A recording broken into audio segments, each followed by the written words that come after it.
Welcome, ladies and gentlemen, to the Tallahassee Civic Center in Tallahassee, Florida. I'm Brad Kuppner. You know, monster truck racing has come an awful long way in a very short period of time, but there's one young man who is considered to be the next big rising star in this business. 19-year-old Greg Holbrook, driving the Equalizer Chevrolet, is going to attempt to put the equalization factor on the rest of the monster trucks assembled here. Hi, I'm Chris Chapman, and we're at the Civic Center in St. Paul, Minnesota, for the ultimate truck pulling competition, pitting husband against wife. May the best Travis win. The superstars of the U.S. Hot Rod Association Modified Four-Wheel Drive Pickup Truck Pulling Division will do battle against 40,000 pounds of metal. Plus, you'll see the Twin Terrors. It's Robosaurus versus Vorian. Welcome to Super Trax.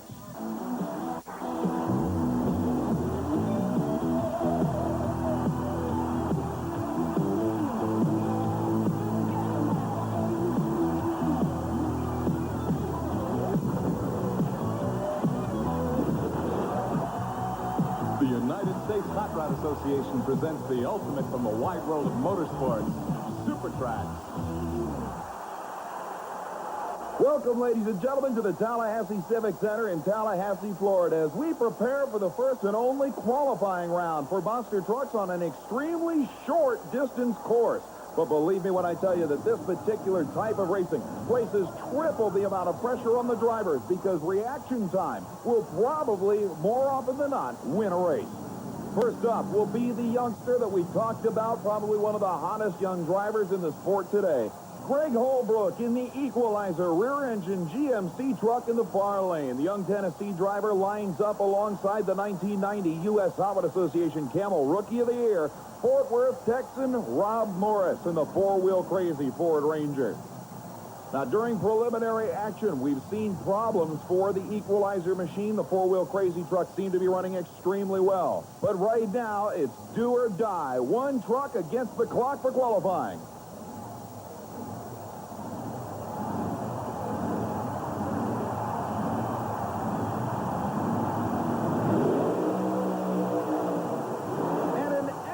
Run for the youngster from Tennessee, keeping it low to the ground for once. There are two different ways to approach this course. He picks the lowrider approach with an elapsed time of 2.31 seconds. That will bring Rob Morris line in the incredible four-wheel crazy entry. And as we pointed out, there are two different approaches to this course. Keeping it low to the ground and using power through the wheels for traction, or sailing over most of the course with a solid first hit on the crush cars. 2.31 seconds, the mark to beat. Morris inches forward and is ready.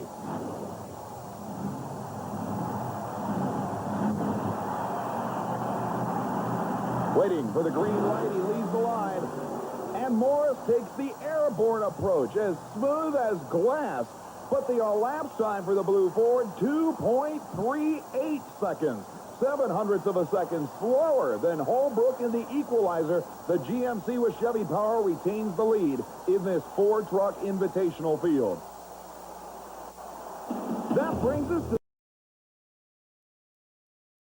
this week's Crunch of the Week. Against Bill Weaver and Rambo. At the finish line, you want to talk about glued together, side by side, literally up against one another in one of the closest finishes in monster truck racing. You can see off the starting line, the USA 1 machine got violently out of shape. Then Weaver and Rambo did the same thing, and at the finish line, they were together. That's this week's Crunch of the Week. Super Trax will be right back with more extreme motorsports action. Don't go away.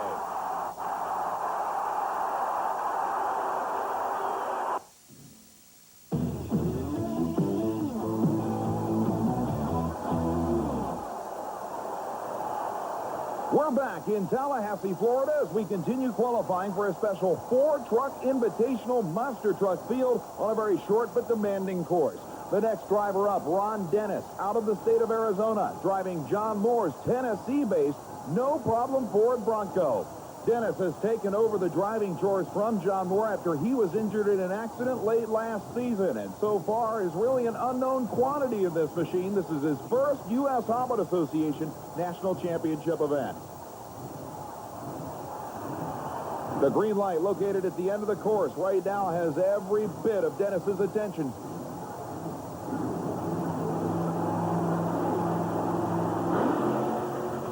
A beautiful launch punch. However, the truck may have been a little short on power down near the end of the course as it landed on the crush cars, and that may have slowed him. The elapsed time, 2.311 seconds. The mark to beat was 2.310. And indeed, that will garner Dennis the number 2 qualifying spot by 1/1000th of a second. The final qualifier moves to the starting line. It's a gorgeous piece of equipment, also in one of its first weekends in competition. Longtime U.S. Harmon Association monster truck campaigner Ray Perkowski out of St. Louis, Missouri, best known for his performances with the Evil Force tow truck, the only monster wrecking rig we had ever seen, now with the brand new Invader 1991 Ford F-350. The U.S. Harmon Association ground crew helping line up the 10,000-pound, 750-horsepower monster. The Ford from the Gateway City, now staged and ready. The mark to beat, 2.310 seconds.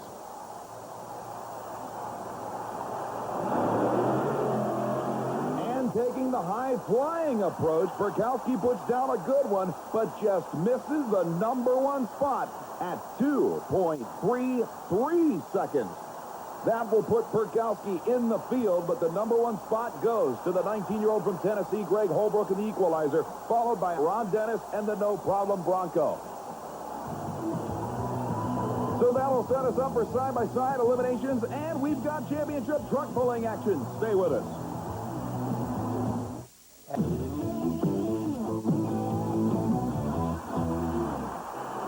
We're back in St. Paul, Minnesota, getting ready for the first round of championship modified four-wheel drive pickup truck pulling competition on the U.S. Hot Rod Association Ford Budweiser Trail. The first machine hooking up to the weight transfer sled, a mountain of metal weighing in right now at a static 30,000 pounds, is the incredible new 1991 Orange Crush Ford of Dwight Olson out of Illinois. One of the true veterans on the U.S. Harmon Association Circuit of Champions, who started in this competition back in 1976. Hooked up on a 215-foot course. The objective, to pull that 30,000 pounds as far as possible down this course in a distance competition.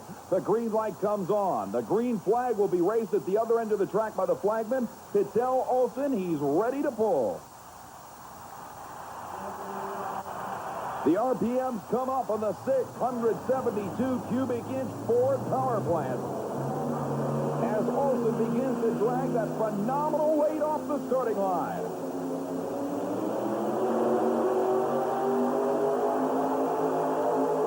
On a great pull, but now the weight starts to dig in, and he shuts it down very close to the end of this 215-foot course.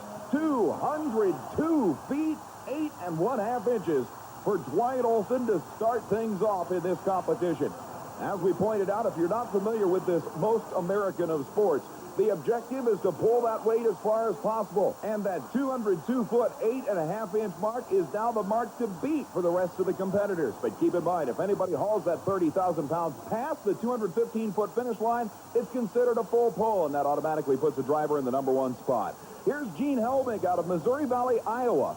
One for the Chevrolet fans. It's called the Heartbeat of America.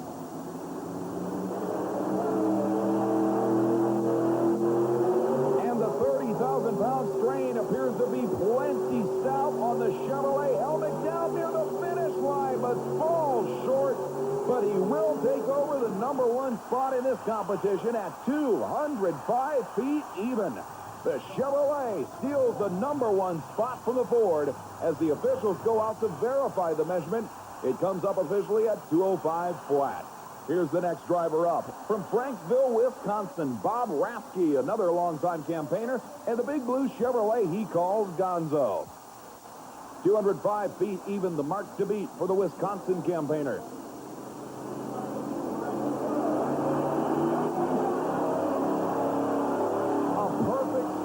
Beautiful traction. Raffke now tries to use brute power to pull that weight, but he'll dig in short of the number 1 spot. The distance for the fuel-injected Chevrolet, 193 feet 5 inches. It'll be good for the number 3 spot right now. This time around, it's the beautiful Ford product called Nut and Honey. of Dean Christensen out of Cumberland, Iowa. These machines are restricted to normally aspirated engines. No superchargers allowed.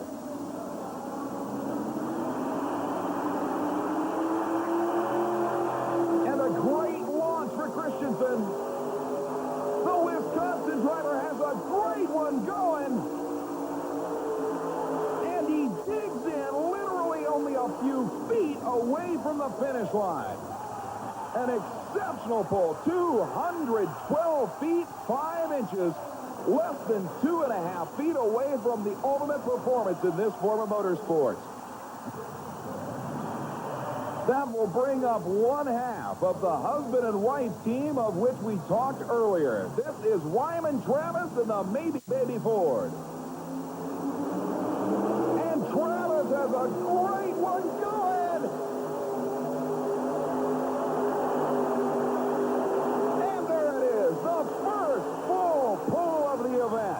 That's what the crowd came to see as the Maybe Baby Ford unloads a full pull at over 30,000 pounds of static weight. And Wyman has to be elated with that one.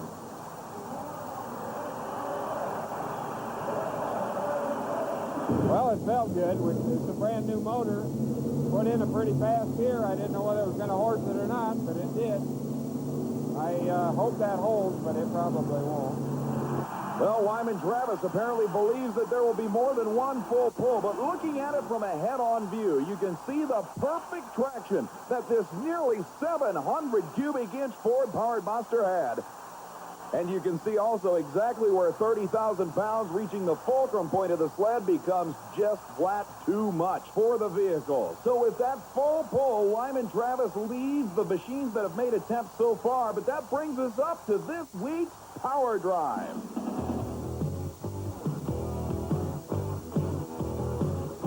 Last season in West Lebanon, New York, it was the Outlaw's Mike Wine against Anthony Fortier. But the Outlaw went for the white-knuckle ride of the year with a drive that was almost a little too powerful. A great job of handling in one of the scariest non-crashing monster truck runs we've ever seen. Mike Wine showed him how it's done. That's this week's Power Drive. In just a few moments, Super Trax continues with more motorsports action. Stay with us.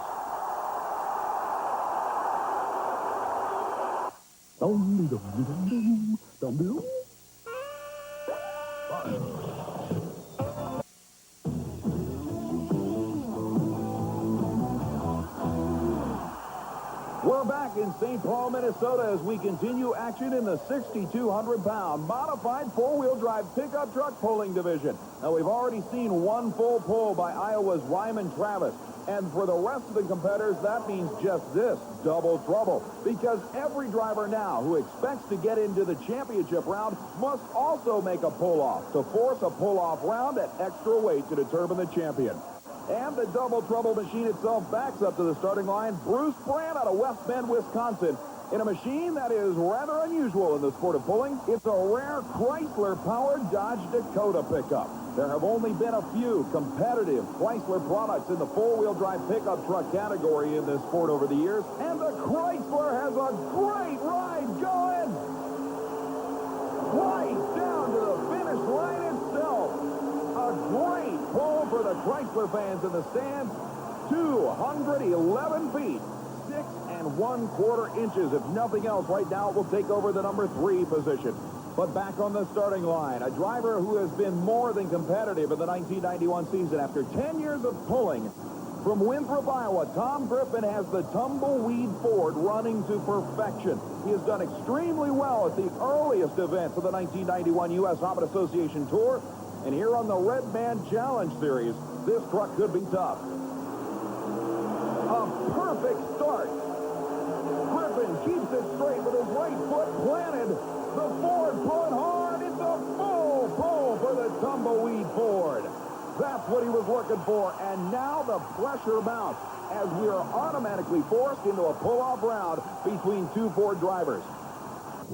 Tom Griffin just laid down a run that put this entire stadium on their feet. Tom, an absolutely wonderful, wonderful pull. Thank you. We did the best we could do. It appears that the track is definitely coming around. These pulls are getting longer and longer. Well, maybe I should say the better trucks are just coming up. So you're saying that maybe the track is just staying about the same as it was earlier tonight? I think the track is real consistent. I think it looks real good. It's just the best man's going to win, I guess. So it's obvious that you are up for that title of the person who's going to win tonight. Who do you think is going to be your strongest competition? Well, it's hard to say. We'll have to tell a little bit later. Good luck to you. Thank you. A great line from Tom Griffin. It may not be the track getting better. It might just be the better trucks are coming out. And here's one of them. This is one of the true originals on the U.S. Hobbit Association Circuit of Champions, Wally Harvell out of Stewart, Illinois, and the original Blue Max Ford. Full pull, the name of the game. We've already got two drivers going to a pull-off round. They've passed the finish line. Let's see if the original 600 cubic inch Ford can do the same.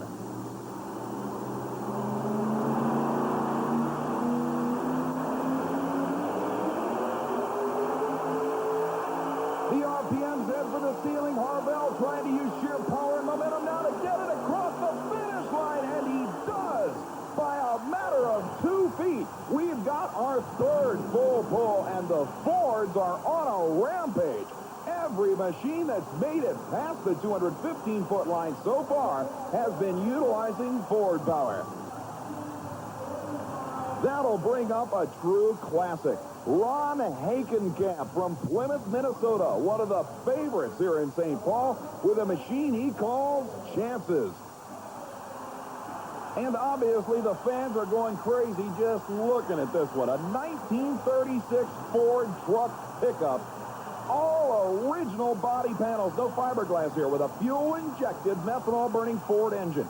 Like the rest of the machines in this class, it must weigh exactly 6,200 pounds. No more, no less. And as we said, restricted to a non-supercharged engine burning methanol. Waiting patiently for the green light on a course that he knows has produced some great runs so far.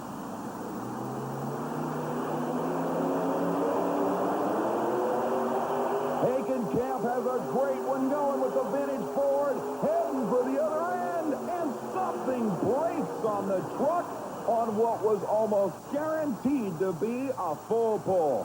You could see the truck unload right at the finish line, a tough break for the local. But coming up next is one that the ladies will certainly enjoy here at the St. Paul Civic Center. So far, we've seen 3 Fords make it past the finish line, and the first man to do it was Wyman Travis in the Maybe Baby Ford. Well, here's the other half of the Travis family pulling team. It's Loretta Travis in the incredible Justice Ford, the newest entry for the Travis family's pulling operation. Obviously, Loretta knows that she's in the same boat as every other driver. She's got to get the 30,000-pound starting weight past the 215-foot finish line to have a chance at the overall title. But if she does, that would give us a pull-off round with a husband and wife combination. We haven't seen that since the World Championship days of Ken and Paula Ewan.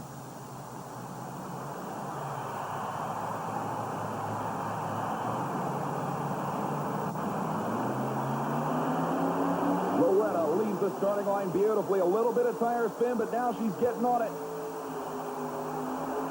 Trying to get it past the finish line, Loretta Travis, a full pull by more than anybody has shown us so far.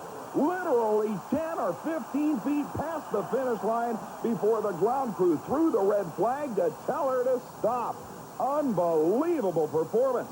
Let's look at the replay of that pull, and you can see just how much power Loretta had. A perfect start with a minimum of tire spin. She didn't get completely on the throttle till the halfway mark. Then watch this. Past the finish line, going, gone. Loretta, absolutely a beautiful run. This young lady from a hometown back in Iowa with a population of 55 just took this Ford pickup truck from one end of that track to the other. A beautiful run. Thank you. We learned a lot from Wyman's run, so we knew how to gear mine, and told me what to do, and it worked. Now Wyman is your husband, right? What type of situation will this present at home if you do end up beating him tonight in St. Paul? He's the one who built and designed my truck, so he doesn't care. No, we don't compete with each other. We try to work together. Do you believe that your truck has the ability and the capability to be the winner here tonight? If I do everything right, but I've got a smaller motor than anybody in the pull-off so far, so I've got a gear lower and hope I do everything right. What will be your strategy going into this? I think I'll do whatever Wyman tells me to because he's running first. Well, we'll see if there is justice for all. Good luck, Loretta. Thank you. Well, some interesting observations there by Loretta. As she pointed out, it's just a chance for the team to make double money if they can get both trucks in the pull-off. But like she said, she's got a smaller engine than most of the competitors here, which means she has to lean on the equipment a little harder. We've got 4 Ford products in the pull-off round. Here is another chance for the Chevrolet fans. From Black Creek, Wisconsin, Al Kramer's immaculate Blue Magic Chevrolet backing up to the 30,000-pound weight transfer machine known as the sled. The ground crew will now hook up the truck itself to the sled through the use of a high tensile strength steel chain and connect the kill switch to the back of the truck. In case the chain does indeed snap, a quick disconnect plug will shut down the electrical circuit within the truck for simply the margin of safety that it involves.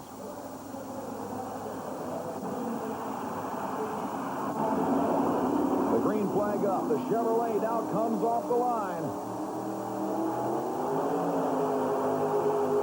And the Chevy's got a good one going. Does he have the power to get it past the finish line? Another incredibly close effort. What a job for the Chevrolet, but it just falls short, and the look of dejection can be spotted on those GM fans' faces. 209 feet, 7 3/4 inches. So we've got 4 drivers in the pull-off round, all of them in Fords. We'll add 10,000 pounds of static weight to the sled and determine a champion in the championship dash. You may have wondered what it might be like to be inside one of these incredibly powerful vehicles, but the real wild ride belongs to this guy, the man operating the weight transfer machine itself. This is what it's like hanging on behind a 1,200 horsepower four-wheeler.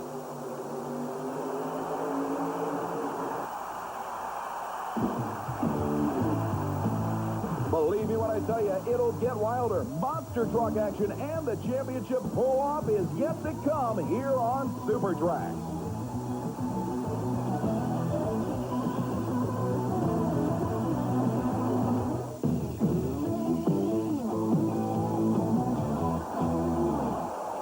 Welcome back to the Tallahassee Civic Center, where we have completed qualifying in this special 4-truck invitational Monster Truck Showdown, and we are now ready for the first round of side-by-side eliminations in a field that had 4 trucks separated by less than 80 thousandths of a second in qualifying. And we've already had a little mishap down at the starting line as Ray Perkowski runs over one of the water buckets used to keep the dust down on the Monster Truck starting line, but that certainly won't affect things. Perkowski, you may remember, was the number 3 qualifier at 2.33 seconds, literally 2/100ths of a second slower than this young man. The pole qualifier, 19-year-old Greg Holbrook in the rear-engine GMC-bodied Equalizer of Gary Cook out of Tennessee. Now remember, this is an extremely short Monster Truck course, but it is going to place an incredible amount of importance on the driver's ability to leave the starting line after the green light comes on as quickly as possible. Driver reaction time will most likely play an important part in this 4-truck invitational showdown. From a sheer elapsed time standpoint, Ray Perkowski knows the Invader Ford can hold its own against the Equalizer. But any advantage a driver can gain on his opponent off the starting line, any reaction time advantage, is money in the bank off the starting line. Look at the intensity on the face of 19-year-old Greg Holbrook. If looks could kill, this kid would have already knocked out the entire field. Now the signal goes out the stage. Perkowski waiting patiently. The crowd cheering the Chevy driver as he moves to the starting line. And we're ready for the first battle here in Tallahassee. The visor comes down. Both drivers intensely concentrating on the green light. An incredibly close battle. Certainly on this short course, we knew we were going to see some tight finishes, but that one was just flat too close to call. And the numbers have something to say about the outcome of this race, too. On the replay, we'll be able to see that the Invader got a whole shot of 89 thousandths of a second. But at the finish line, it was a 2.27 second to 2.39 second win for the Kid. The finish line difference, 17 thousandths of a second. The Invader heads for the pit, and the Kid in the Equalizer advances to the final round. On previous editions of Super Trax, we've had a chance to meet the intergalactic traveler known as Vorian. But here's how Vorian gets his power. My name's Francis Felton, my nickname's Pinky. That comes from my complexion in the summer. What I'm going to do is make some hand rockets for Vorian, the robot. It was a combination of concussion powder and sparkle powder, and these are electrically fired with electric matches. This will produce a flash effect with some sparkle and a moderate amount of noise, which is used for Vorian's rockets. Basically, these are the same type of materials that are used in larger aerial shells as far as outdoor fireworks. We place the igniters in. They're sealed with an interlocking cap. And it's ready to be placed in the robot. There's some other devices that we're going to use during the show for Vorian, which are sitting here on the table. The tall cylinders are concussion mortars. They'll be loaded with magnesium powder and will produce a extremely loud report. The shorter, wider devices, the flash pots, they'll be loaded with sparkle powder and flash powder to produce another effect. It should be understood that these are controlled materials and devices, and that I am federally licensed, and this is not something you should try at home. At the risk of leveling your home. Speaking of leveling things, we've got monster truck, car-crushing action, and championship pulling. Still to come on Super Trax. Stay with us.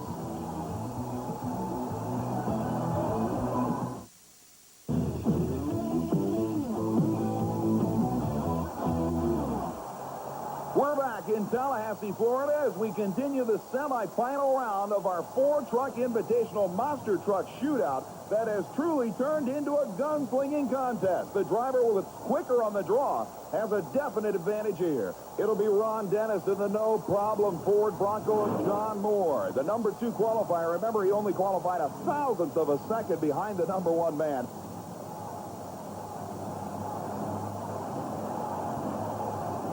Taking on the number 4 qualifier, Rob Morris in the four-wheel crazy Ford Ranger. But remember, there was all of 0.08 of a second difference between first and last in this qualified field.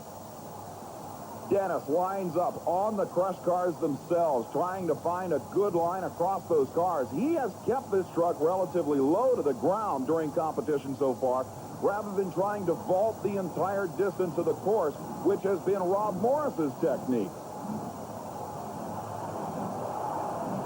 Dennis in the far lane backs it up behind the line as Morris seems more concerned with finding a good spot on the dirt starting line to line up. Traction, of course, just as important to these machines as any other in motorsports. Dennis, the relative newcomer, in only his second weekend out at the helm of John Moore's no-problem Bronco. And now it's time for the white and yellow Ford to prove itself against the driver voted the 1990 Rookie of the Year.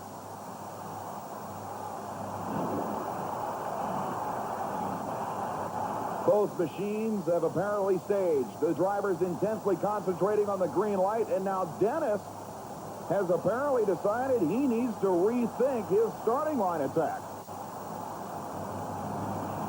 Rob Morris waiting patiently as now the ground crew and official starter begin to motion Dennis up to the starting line. Hopefully he's set because the green light is ready to flash.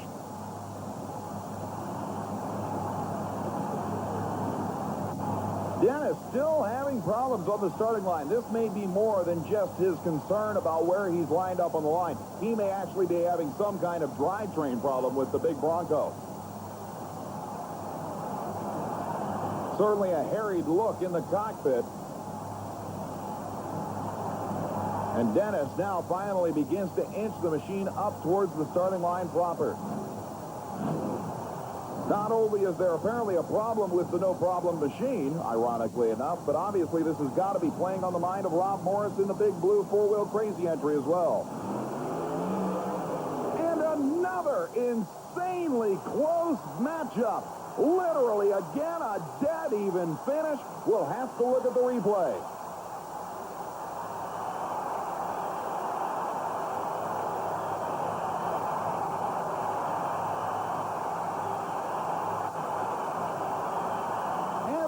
Replay, you can see the hole shot by Dennis in the no-problem Ford, and 88 thousandths of a second advantage off the starting line. And at the finish line, the no-problem machine actually went slower. 2.31 seconds to a losing 2.22 second run for Rob Morris. The difference at the finish line, how about 8 thousandths of a second? And Rob Dennis goes to his first ever U.S. Hobbit Association Championship final round against the kid in the equalizer. It will be wild. But speaking of wild, you saw Vorian earlier. Now, watch Vorian take on his ultimate nemesis, Robosaurus. It's the ultimate battle, Vorian versus Robosaurus, and you have to admit, it's unbelievable. And so is the action yet to come. Stay with us on Super Trax.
We're back at the St. Paul Civic Center as we get ready for the championship pull-off round in our modified four-wheel drive pickup truck pulling class.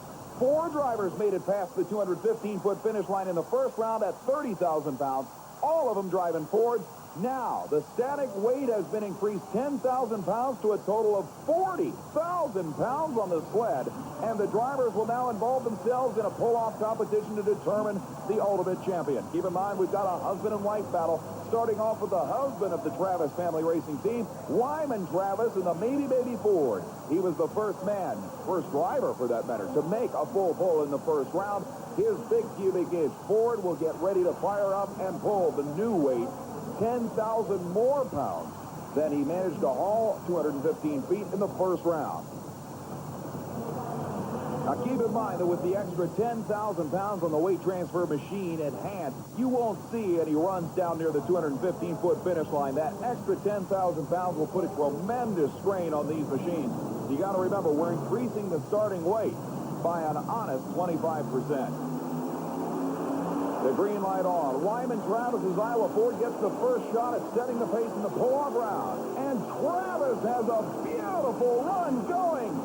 I don't believe it. Almost down to the finish line again, even with 10,000 more pounds in tow. An absolutely astounding effort for the Iowa-based Maybe Baby entry.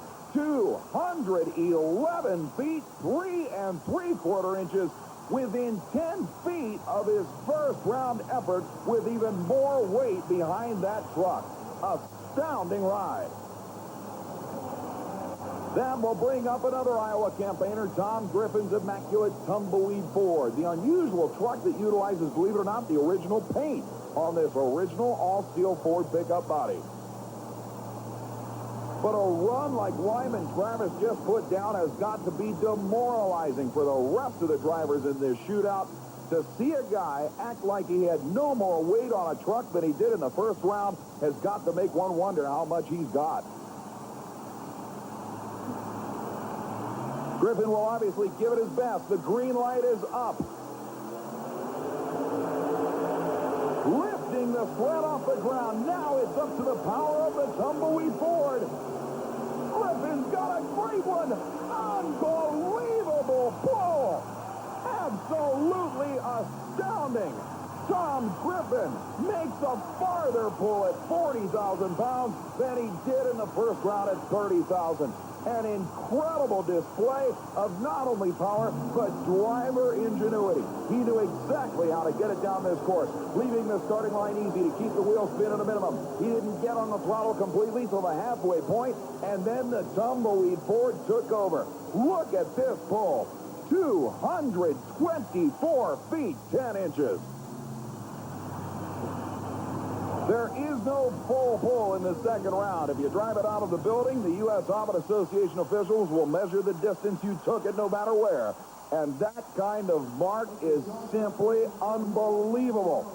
But right now in the staging area, there are problems for the Illinois-based Blue Max Ford of Wally Harville.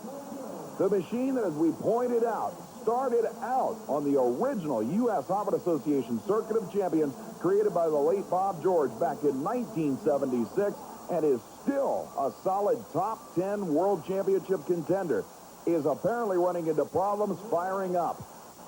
The U.S. Hobbit Association officials right next to Harville outside the driver's side door have put him on the clock, and that is a mandatory situation. You've got 3 minutes to fire it up after the first attempt if you expect to make an attempt out on the track itself.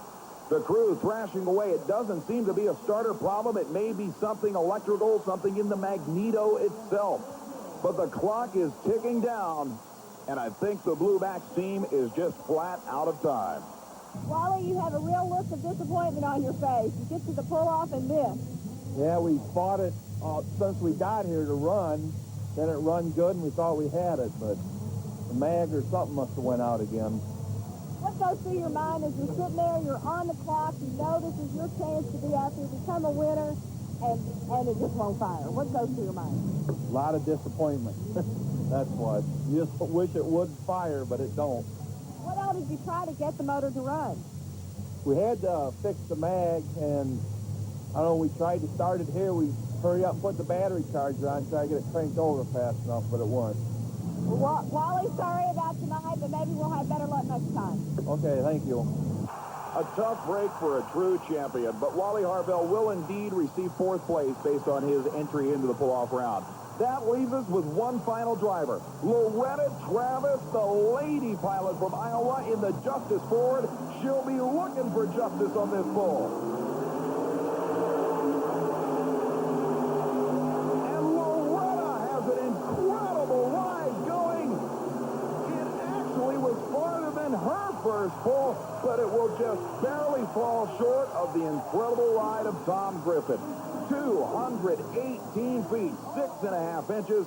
But if nothing else, the ladies out there know that Loretta did manage to knock down her husband Wyman a notch with that incredible final round effort. But Tom Griffin's winning pull, simply amazing. Meanwhile, we go to Tallahassee, Florida for the final round of another showdown. This one, the four-truck invitational monster truck field that has presented some of the closest racing we've witnessed in 1991. An extremely short course that has produced its fair share of upsets, but has given us some literal side-by-side racing. And again, reaction time will be all important. In the first round of competition, we saw the no-problem Ford Bronco of Rob Dennis in the near lane record an elapsed time equal to that he ran in qualifying, 2.31 seconds. Meanwhile, Greg Holbrook in the far lane in the equalizer ran 2.27 seconds. That is low elapsed time of the event for winners. Remember, Rob Morris ran 2.22 and losing. So the track is at least staying the same as it was in qualifying. Now it's between the rookie kid in the far lane and a driver new to the U.S. Hobbit Association trail in the near lane for the championship dash.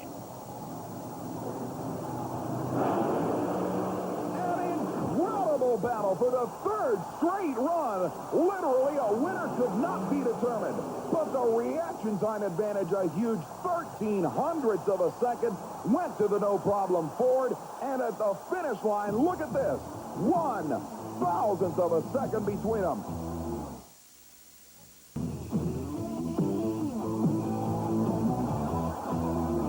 You couldn't ask for a wilder battle. The driver is the one that won this race, and Ron Dennis is out of the truck. Congratulations, Guy. What a job. Feels good for a change. You know, you have done so well since jumping into this truck. I think even you have to be surprised, especially after beating a truck like Equalizer.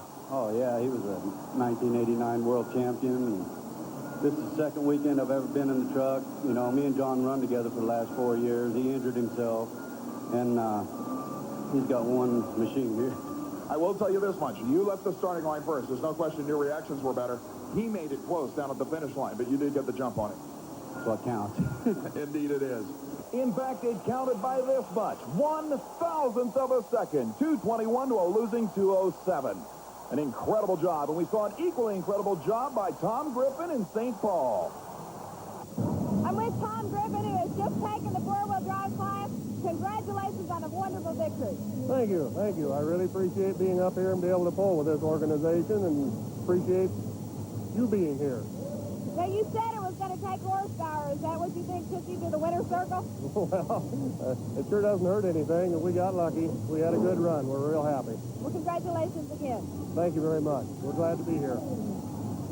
Anyone who knows the sport of pulling knows how difficult it is to pull 10,000 more pounds in a pull-off round. But when you can come out and cover 30 more feet of distance with 10,000 more pounds in the back of the truck, you've got a winning combination.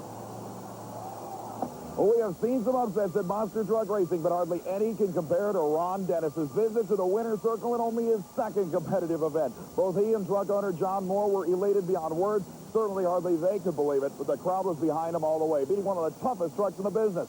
You're going to hear a lot more from this guy, and we'll be there to show it to you. Good night, everyone. I'm Chris Chapman, and we'll see you next time.